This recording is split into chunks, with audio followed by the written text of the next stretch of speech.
Olá, tudo bem? Meu nome é Débora Jerônimo, eu sou despachante aduaneiro e nesse canal que você vai encontrar como ser um despachante aduaneiro, o que faz um despachante aduaneiro e as rotinas do dia a dia de um despachante aduaneiro, que é a minha realidade, que é o meu dia a dia. Então eu quero compartilhar isso com você. Hoje eu venho trazer 3 maneiras para você captar clientes, tá? Lembrando que eu tô essas orientações, essas dicas que eu dou é com base na minha experiência, tá? Então é com base no que deu certo para mim. Pode ser que você encontre outros mecanismos, que você encontre outras formas, outros meios de captar cliente e assim você crescer aí nesse mercado como profissional de despacho aduaneiro, tá? Desembaraço aduaneiro, tá bom? Então vamos lá. Nessa minha caminhada, eu tive alguns meios de captar clientes, né? Eu acho que vale lembrar, voltar um pouquinho na minha história e dizer que o início da minha trajetória profissional foi como funcionária, né? Eu era analista de importação e de exportação e lá nessa empresa eu não assinava os processos, né? Não eram registrados por mim, mas claro que o despachante aduaneiro que atuava naqueles processos eram os diretores da empresa, eram outras pessoas, tá bom? E então eu tinha todo o conhecimento, eu tinha toda a autonomia sobre o processo, a tratativa com o cliente, o detalhamento do produto, eu tinha aí o campo de pesquisa, caso fosse algo diferente do que eu estava acostumada, uma vez que, desde esse meu princípio na área, eu já atuava em diversos segmentos, né? A empresa que eu trabalhei, iniciei as minhas atividades, ela não era uma segmentada do mercado, tá? Ela não atendia um mercado específico. Claro que ela tinha clientes com maior demanda em certos departamentos, em certos nichos, né? Como autopartes, por exemplo, e tecidos, né? Mas, obviamente, a gente atuava em vários segmentos, como óleo e lubrificantes, por exemplo, maquinário em geral, inclusive para essas indústrias têxteis que eu prestava serviço, nós prestávamos serviço na época, como agenciamento de carga, né? Então fazia tanto transporte internacional e oferecia aí o desembaraço aduaneiro como algo complementar, tá? Que é um diferencial também do mercado, o cliente fechar, né, o desembaraço aduaneiro com o agente de carga, né? Porque concentra ali na mesma empresa as informações, o follow-up, as tratativas, né? E isso traz uma comodidade para o cliente também, tá bom? Então, vale lembrar isso porque quando eu saí dessa empresa e me comprometi, tá? Por toda a trajetória que eu passei na empresa, que foi um grande aprendizado, foi um berço para mim de aprendizado. Eu sou muito grata a essa empresa que eu iniciei as minhas atividades nesse ramo, né, dentro do comércio exterior. Principalmente pelo diferencial dessa empresa, cada funcionário tem a dimensão do processo e trata do processo com sua complexidade, né? Então todo funcionário, todo analista, ele acompanha o processo ponto a ponto, todas as etapas, e isso é um diferencial do mercado e fez a diferença no meu aprendizado, na minha rotina e na experiência e a bagagem que eu adquiri. Então, quando eu decidi sair dessa empresa, não foi por uma questão da empresa, tá? Não tinha nada. Eu não tenho nenhum problema em ser CLT, tá? Não tinha nenhum sonho de empreender, não era nada disso. Mas eu tinha o desejo, né? Passei a ter o desejo de não perder tanto tempo, né? Na distância entre a minha residência e o trabalho, minha casa. Isso passou a ser muito desgastante para mim, né? E eu comecei a colocar isso na balança e não querer mais, né? Então foi uma escolha minha, não tinha nenhuma questão com a empresa em si, tá bom? Eu me sentia parte da família, eu sentia que aquela empresa era uma família para mim, eu sempre me senti acolhida, sempre me senti valorizada, então não tem nada, a minha saída dessa empresa não teve a ver com as dinâmicas da empresa ou, né, a empresa em si. Tá? Então foi realmente uma decisão minha ter saído.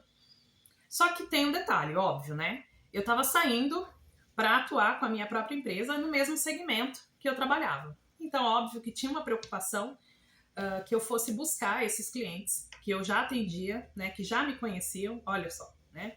Parece até uma coisa natural.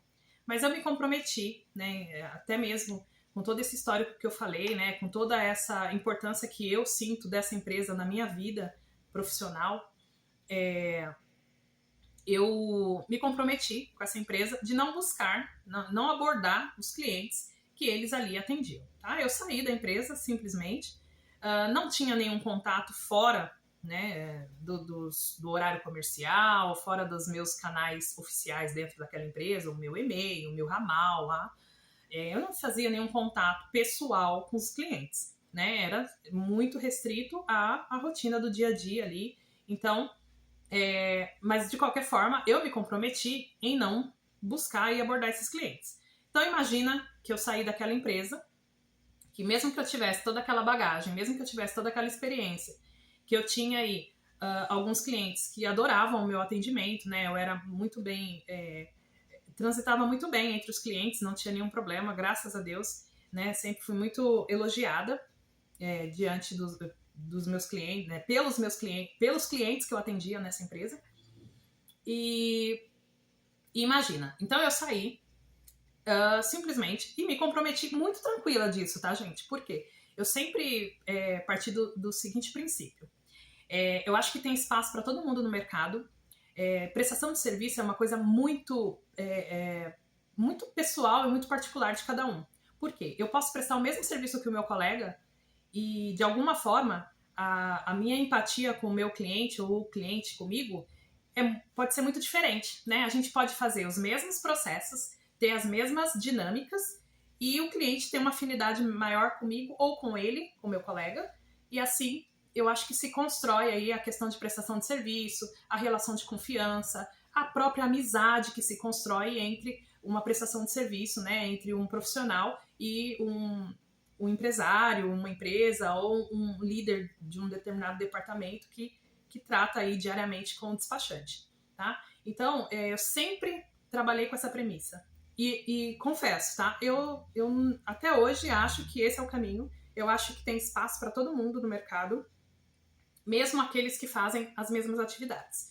O maior exemplo disso, você pode ver salões de cabeleireiro. Tem um do lado do outro e todo mundo tem seus clientes. Né? Nem por isso um fecha a cara pro outro, porque uma amiga, por exemplo, uma pessoa que frequentava aquele salão, achou que poderia ser um negócio importante, interessante, abrir um salão de beleza e contratar alguns profissionais e tal, e desenvolver aquele negócio, e aí a outra fecha a cara para ela. Não faz sentido isso, né? Então eu acho que tem espaço para todo mundo, por isso que tem uma padaria a cada esquina e tudo bem, todo mundo tem os seus clientes, todo mundo vive, todo mundo sobrevive, né?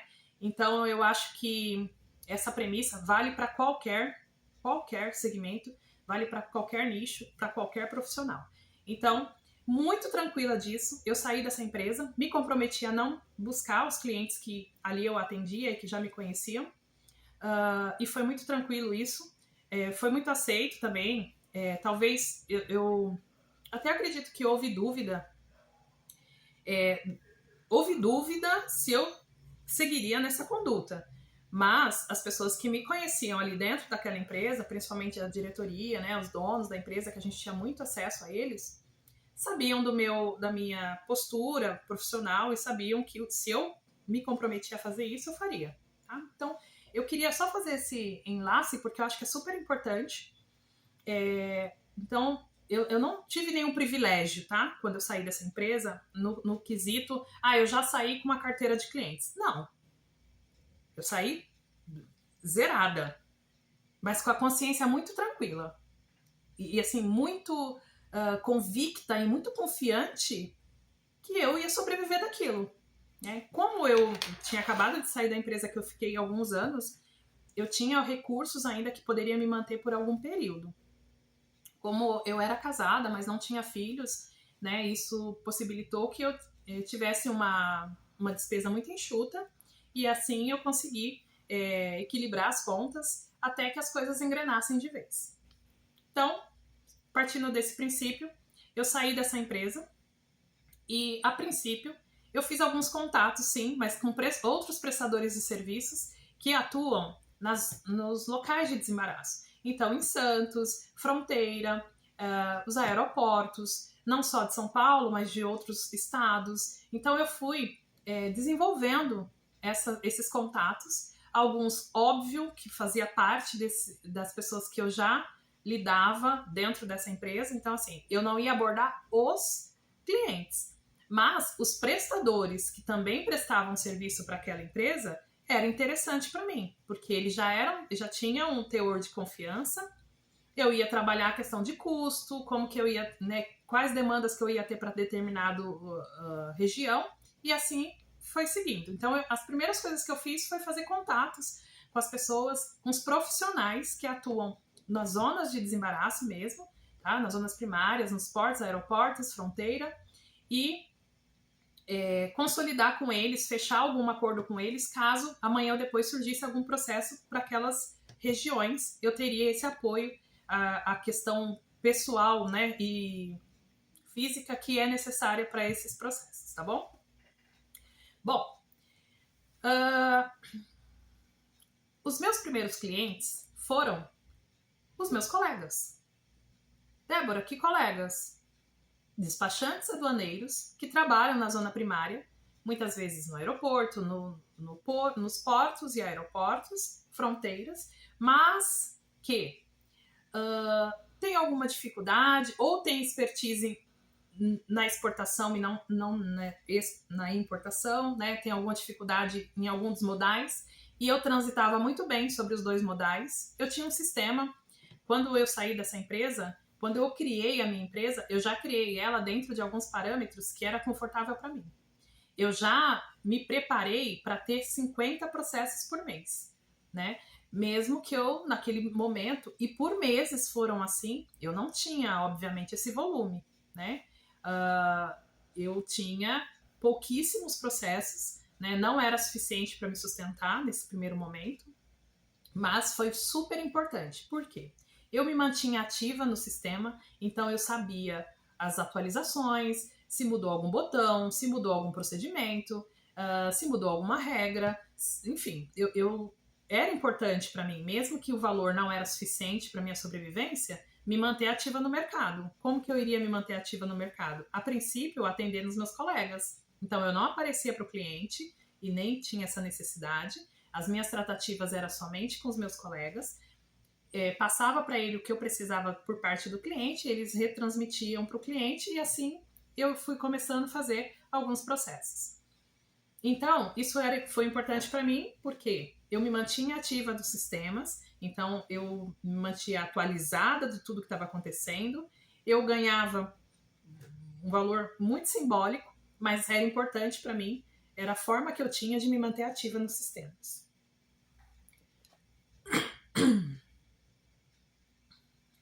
Outra coisa que é importante. Então, eu fui buscar no mercado possibilidades de captar cliente, né? E clientes que não me conhecem, não me conheciam. E isso é muito delicado, porque o desembaraço aduaneiro, ele requer minimamente que a pessoa confie em você. Porque, veja, gente, eles vão transferir... veja só, quando é feita uma importação, por exemplo, o despachante aduaneiro ele faz um levantamento de custo para esse cliente que contempla o quê? Os impostos, a armazenagem, o frete internacional, o transporte interno, que é depois que desembaraça até entregar no endereço dele, os serviços de desembaraço, se tem licença de importação, se precisa de certificado de origem, enfim. Então, dependendo da operação, a gente está falando de algumas centenas de milhares de reais. O cara que não te conhece, não sabe quem é você, que garantias ele tem? Primeiro, que aquela estimativa que você faz algum sentido. Então ele pode primeiro se debruçar para ver se aquilo ali está dentro de uma realidade, considerando as alíquotas do NCM que ele traz e tudo mais, ou algum histórico que ele já tenha. E depois, quando que ele vai fazer esse depósito para você? Então veja, requer minimamente algum nível de confiança. E vamos combinar, gente? O mercado não é tão confiável assim, né? Então, da mesma forma que você, na sua vida pessoal, você tem alguma resistência, né? Ou alguma cautela, né? Para fazer uma transferência bancária para um outro CNPJ, tudo bem. Mas hoje é tanto golpe, né, que eu acho que hoje essas restrições e essas cautelas são cada vez maiores. E tudo bem, eu acho que tá tudo certo. Mas só para vocês entenderem o nível de responsabilidade que tem você ser contratado como despachante aduaneiro. Claro, tem como você fazer os débitos dos impostos na conta do próprio cliente? Claro que tem. Então, esse é o primeiro ponto. Eu acho que quando você vai numa reunião para você expor o seu trabalho, o seu serviço de despachante aduaneiro, eu acho que informar para o cliente que ele também pode, que também é possível que o registro seja feito por mim, o registro da importação seja feito por mim, porém, o débito é feito na conta dele, isso traz uma segurança para o cliente incrível, porque muitos despachantes nem falam isso para o cliente. Muitos despachantes não abrem essa possibilidade para o cliente, porque assim, é um pouquinho burocrático, é verdade. Mas, se isso traz para o cliente uma segurança, sabe, um cuidado a mais, ou mantém na mão dele o controle, para mim tudo bem. Eu não vou criar artifício, eu não vou criar dificuldade por conta disso, certo? Então tá bom. Então, no começo, eu não tinha nenhum canal que eu pudesse captar cliente, que fosse seguro e que de repente o cliente de fato pudesse ter alguma referência da minha parte. Então eu busquei um canal chamado Hub. É um site chamado Hub. Como o Orkana, talvez você conheça o Orkana, que é também uma plataforma onde tem serviços disponíveis e tem profissionais cadastrados que podem se candidatar para executar algum daqueles serviços que está sendo exposto ali por alguma empresa, por alguma pessoa que necessita daquele serviço específico, né, por demanda, né? Então, claro que Orkana e tal são mais produtos digitais ou para programador, desenvolvedor, né? É muito ligado para a área de TI, mas claro que tem outros serviços lá. Eu mesma já tive um trabalho remoto, né? Eu era secretária remota e eu adquiri dentro do Orkana, né? Então, como o Orkana, eu achei uma outra plataforma chamada Hub. Essa é um pouquinho diferente porque você precisa colocar créditos nela para você poder se candidatar, para você aplicar para as oportunidades que aparecem lá. Você precisa colocar créditos e aí cada aplicação ela tem um desconto, vai descontando daquele crédito que você colocou. Poxa, Débora, mas eu vou colocar crédito sem saber se tem alguma demanda para mim? Gente, eu tô só compartilhando a minha experiência. Isso foi alguns anos atrás. Hoje eu não sei qual é a demanda que tem para desembaraço aduaneiro dentro dessa plataforma, mas eu já conheci o Orkana, já estava cadastrada no Orkana e lá não aparecia nada dentro desse contexto de desembaraço aduaneiro. Nesse hub aparecia com alguma frequência, mas deixo também um alerta aqui. As pessoas que procuram desembaraço aduaneiro na internet são pessoas físicas que fazem importação ou por redirecionamento de caixa postal, não importa, mas fazem como pessoa física. E aí faz uma vez, 2, 3, 10, com CPFs diferentes. E aí quando é barrado pela Receita, ele fica desesperado atrás de um despachante aduaneiro para desembaraçar esse lote dele que foi apreendido pela Receita. Primeiro, nunca faça ofertas ou aplicações para pessoas físicas. Primeiro, porque a nossa legislação não permite que pessoas físicas façam importação com viés, né, com objetivo de comercialização. Não existe legislação para pessoa física operar no comércio internacional para fins de comércio. Tá ok? Então vamos lá. A nossa legislação permite apenas que pessoa física faça importação para uso próprio. E pessoa jurídica, sim, pode fazer as importações, tem algumas regras, mas só elas estão amparadas dentro do decreto que organiza, é um regulamento que organiza as regras para fazer tanto exportação quanto importação. Regras em relação a documento, a órgão anuente, a alíquota de imposto, enfim, nesse contexto, tá bom? Então, dentro dessa plataforma Hub, eu fiz lá, comprei um pacotinho de créditos e eu localizei alguns clientes. E olha que interessante. Os clientes que eu achei lá também não era o cliente final, não era o importador. Era outros colegas de outras regiões do Brasil que precisava de um despachante para atuar aqui em São Paulo, por exemplo. Por quê? Porque ele não tem a expertise de São Paulo. Ele não tinha um representante aqui em São Paulo para fazer um desembaraço. Ele não sabia fazer o processo, registrar o processo dentro de um sistema ou dentro do sistema Siscomex. Então ele buscava dentro dessa plataforma algum parceiro. E olha que interessante. Então eu comecei, eu captei esse cliente que era um colega, né, era outro despachante no Rio Grande do Sul.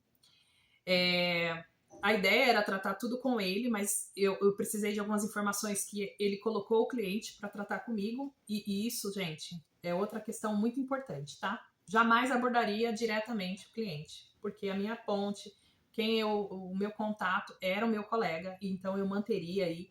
É outra questão de princípio, tá? E eu acho que é importante você manter isso e você demonstrar isso para o seu colega. Super importante, porque você também precisa da confiança dele para você ter trabalho. Né? E outras portas vão se abrir. Enfim, fiz todas as tratativas. Por alguns anos a gente fez processos assim. Não era um processo frequente, era um a cada 2, 3 meses. Às vezes teve anos aí que eu acho que eu fiz 1 ou 2 processos apenas, mas ele sempre me procurava e aí já não usava mais a plataforma, já tratava direto comigo por e-mail e assim a gente criou esse vínculo. Na pandemia, esse meu colega, que eu não tinha muita afinidade, tá? A gente tratava muito comercialmente mesmo, só falava do cliente e daquelas situações, ele que me pagava e estava tudo certo. Na pandemia, passou um pouquinho da pandemia, mas ainda ainda não tinha acabado por completo, o importador me procurou, dizendo que não estava conseguindo contato, né, com o despachante dele, que não atendia ligações, tentou ir no escritório dele, também não localizou, então ele estava preocupado porque ele tinha uma operação em andamento e ele queria saber se eu poderia atender. Eu pedi um momento, eu pedi um tempo, né, que eu ia tentar de alguma forma localizar o despachante e eu voltaria com eles, com certeza, eu atenderia, tarará, mas eu ainda buscava o meu contato principal, que era o despachante. Fato é, gente, que eu tentei de várias formas contato com esse despachante, eu não consegui. Aí fiz a importação direto para ele, passei os valores, tudo mais, eles aceitaram e a gente seguiu. Uns 2 ou 3 meses depois que eu fiquei tentando contato, busquei colegas daquela região que pudesse me dar alguma informação, eu fui informada que esse despachante ele faleceu. Ele já era um senhor de muita idade quando a gente começou a ter esse contato devido a esse processo e ele acabou falecendo. Ainda consegui informação se o escritório foi dado continuidade com algum outro sócio, enfim. E fui informada que não, que ele trabalhava sozinho e que ele teve esse mal súbito e todas as questões foram encerradas, enfim, né? A família não tinha como dar continuidade. E assim eu segui atendendo esse cliente, que é meu cliente até hoje, tá? Então, assim, claro, não que eu desejasse isso de forma alguma, mas eu entendo que tudo acontece no tempo que tem que ser, né? E da forma que tem que ser. Então, não significa atender hoje, você atender um colega hoje, não significa que amanhã você não possa ter uma porta aberta, não que seja com o cliente que ele atende, tá, gente? Mas com outros clientes, né? Então, você vai estar atendendo o cliente, é o seu nome que está lá na DI, em algum momento você vai ter a tratativa com o cliente e isso, de alguma forma, ele pode te indicar para outros colegas e assim sucessivamente. Então, essa plataforma foi uma que eu utilizei Não utilizei mais, tá? Faz muito tempo que eu não uso. Desde a pandemia para cá eu não uso mais. Porque hoje eu já tenho uma carteira de clientes que é o suficiente para mim. É o que meus braços conseguem alcançar, né? Eu tenho muita premissa sobre isso também. Isso vai ser tema para um outro vídeo. Eu já tive funcionários, eu já fiz já criei uma expectativa de ter um volume maior de processos, mas eu voltei um pouquinho para trás porque eu entendi o que o meu cliente gosta e o que ele quer, tá bom? Mas isso a gente fala num outro momento. Outra forma que você tem de captar cliente é por agente de carga. Os agentes de cargas, eles ofertam frete internacional para o cliente e muitos desses clientes, às vezes, por ser um primeiro processo, um processo piloto, ou pela comodidade de ter todo o follow-up centralizado numa empresa só, eles também pedem para esse agente ofertar o serviço de desembaraço aduaneiro. Alguns agentes de carga já têm isso dentro do escopo de trabalho deles, dentro do escritório mesmo, eles têm um departamento, mas muitos outros não têm, tá? Porque despachante aduaneiro é algo muito complexo, né? Então, não adianta você contratar um analista de comércio, de importação e exportação ou de comércio exterior e achar que ele vai ser autossuficiente para atender. Não. Tá? O agente de carga ele tem autonomia também para abraçar qualquer tipo de nicho do mercado. E aí, de repente, o despachante que ele tem lá não tem essa expertise, sabe? Não consegue ser tão diversificado assim e atuar em vários campos, e isso pode trazer vários transtornos. Por isso, eu conheço alguns agentes de carga que abortou essa ideia de ter um departamento próprio do desembaraço aduaneiro devido a esses problemas que geram. É um canal vermelho, é um canal cinza, que amarra o cliente, fica muito tempo ali, traz traumas para o cliente, para o agente de carga, sendo que se você é agente de carga, a sua função morreu ali. Quando a carga chega, você recebe pelo frete, acabou o seu trabalho. Só que, quando você tem um despachante aduaneiro amarrado no processo, e é do seu departamento, não acabou não. Enquanto vai ter desdobramento ali, então isso cansa o cliente, sabe? Traumatiza o cliente, e acaba atingindo aí o agente de carga. Ele pode ter feito um trabalho excelente em toda a etapa anterior, mas chegou na hora do desembaraço, se criou algum mal-estar, se criou algum trauma para o cliente, pronto, seu serviço foi comprometido. Então essa é a segunda forma de você captar cliente, se oferecendo para ser despachante aduaneiro, né, fazer parceria com o agente de carga, tá bom? Isso pode trazer um cliente para você, vai abrir uma porta para você ter contato com aquele cliente e aí desenvolver suas atividades com aquele cliente, ele pode te indicar para outras pessoas, isso é super interessante, tá? Parte dos meus clientes hoje vieram também por esse canal. Uma outra possibilidade também é os colegas, é você prestar serviço para outros colegas despachante aduaneiro em alguma coisa que você tenha mais facilidade, seja o acesso a um sistema, seja fazer o custo para o cliente. Terminais também, você consegue ter parcerias com terminais, mas isso também é tema para um outro vídeo, porque está ligado à comissão, tá bom? Então, em outro momento eu falo sobre isso. Mas eu acho que o que eu queria trazer aqui é sobre a importância de você buscar alternativas para captar clientes e atender seus colegas, se oferecer para atender colegas, eu acho que é super importante também. E os agentes de carga, você fazer parceria com um agente de cargas que também pode trazer clientes, abrir portas para você que está começando, ou até mesmo para você criar a sua carteira de clientes. Hoje era isso que eu queria passar para você, tá bom? São 3 dicas para você captar clientes. Meu Deus, Débora.